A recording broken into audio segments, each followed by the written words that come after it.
Hello students, welcome to SP smart online classes. आज हम start करेंगे चैप्टर मैट्रिसेस। मैट्रिसेस को सबसे पहले डिफाइन कर लेते हैं। डेफिनेशन क्या है मैट्रिक्स का? In mathematics a matrix plural matrices. इसका जो प्लूरल होता है वो मैट्रिसेस होता है, जो हमारा चैप्टर का नाम है। Is a rectangular array of numbers. ये क्या हमारा एक रेक्टेंगुलर एरे ऑफ नंबर्स है। एरे का मीन्स क्या होता है कि इसको आप ऐसे बोलो कि नंबर्स को अरेंज करना या किसी भी एलिमेंट्स को अरेंज करना। किस में? रोज एंड कॉलम्स में। अब वो नंबर्स क्या हो सकते हैं या एलिमेंट्स क्या हो सकते हैं? रियल हो सकते हैं, कॉम्प्लेक्स हो सकते हैं, ठीक है। वो एलिमेंट्स सिंबल्स भी हो सकते हैं, फंक्शंस भी हो सकते हैं और एक्सप्रेशंस भी हो सकते हैं। अरेंज्ड इन एम हॉरिजॉन्टल रोज। रोज क्या होता है? इस टाइप से जो हम लोग देखते हैं ना, इसे हम रोज बोलते हैं, ठीक है। और ऐसे जो देखते हैं इस टाइप से, अगर हम एलिमेंट्स को वर्टिकल फॉर्म में अरेंज करें तो उसे हम क्या बोलते हैं? कॉलम बोलते हैं, ठीक है। Is called M by N matrix. M by N लिखा हुआ है, एम इंटू एन नहीं लिखा हुआ है, ठीक है। उसे हम क्या बोलते हैं? M by N matrix. इसको हम रीड कैसे करते हैं? इसे M by N matrix.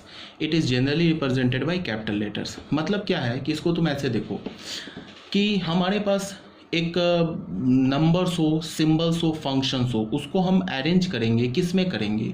Rose and columns में अरेंज करेंगे। कितने रोज होंगे?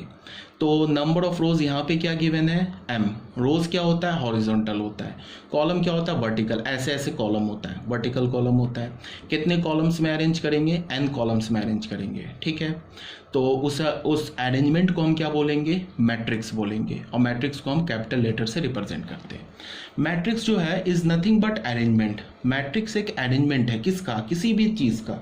तुम जैसे कि नंबर ऑफ पर्सन्स ले लो, उस नंबर ऑफ पर्सन्स को अगर तुमने रो और कॉलम में अरेंज कर दिया तो उस अरेंजमेंट को भी हम एक मैट्रिक्स बोल सकते हैं, ठीक है। तो हम लोग यहाँ क्या है, हम लोग यहाँ तो मैथमेटिक्स की बात कर रहे हैं, तो पर्सन्स हो गया या कोई भी ऑब्जेक्ट हो गया, वो तो इमैटेरियल हो जाएगा, यूजलेस हो जाएगा। यहाँ हम किसकी बात करेंगे? नंबर्स की बात करेंगे, सिंबल्स की बात करेंगे, फंक्शंस की बात करेंगे, एक्सप्रेशंस की बात करेंगे, ठीक है।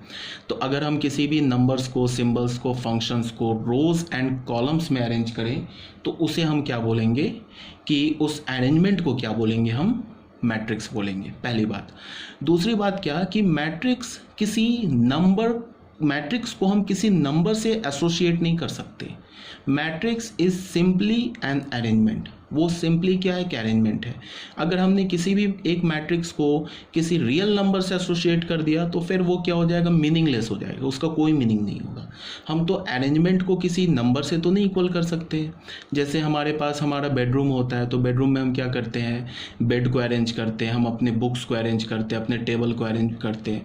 तो ये जो हमारे जो बेडरूम में हमारे जो डिफरेंट ऑब्जेक्ट्स अरेंज्ड हैं, उसको तो हम ऐसे तो नहीं बोलते हैं कि ये किसी नंबर के इक्वल है, वो तो मीनिंगलेस हो जाएगा। तो सेम यही चीज़ है यहाँ पे भी। यहाँ पे हम एलिमेंट्स को, नंबर्स को अरेंज करते हैं तो हम उसको किसी भी नंबर से एसोसिएट नहीं कर सकते। तो पहली तो ये बात है। दूसरी बात क्या है कि अभी हम लोग नेक्स्ट चैप्टर में पढ़ेंगे, मैट्रिक्स के बाद जो चैप्टर आएगा वो होगा डिटर्मिनेंट। उस नेक्स्ट चैप्टर में हम क्या पढ़ेंगे कि मैट्रिक्स का डिटर्मिनेंट निकालते हैं, ठीक है। और डिटर्मिनेंट जो होता है वो एक वैल्यू होता है, वो एक रियल नंबर होता है। तो मैट्रिक्स का determinant is a different thing and matrix is a different thing. इसको आपको समझना है। मतलब क्या है कि डिटर्मिनेंट जो है वो एक रियल नंबर के इक्वल होता है, और वो डिटर्मिनेंट हम किसका कैलकुलेट करते हैं? मैट्रिक्स का कैलकुलेट करते हैं। वो भी स्पेशल टाइप ऑफ मैट्रिक्स का करते हैं, जो कि हम अभी आगे डिस्कस करेंगे नेक्स्ट चैप्टर में। बट अभी तुम एक समझ लो, इस टाइप से समझ लो कि matrix is an arrangement, it is not equal to any number, and matrix का determinant is a real number, ठीक है। तो यहाँ तक क्लियर होना चाहिए।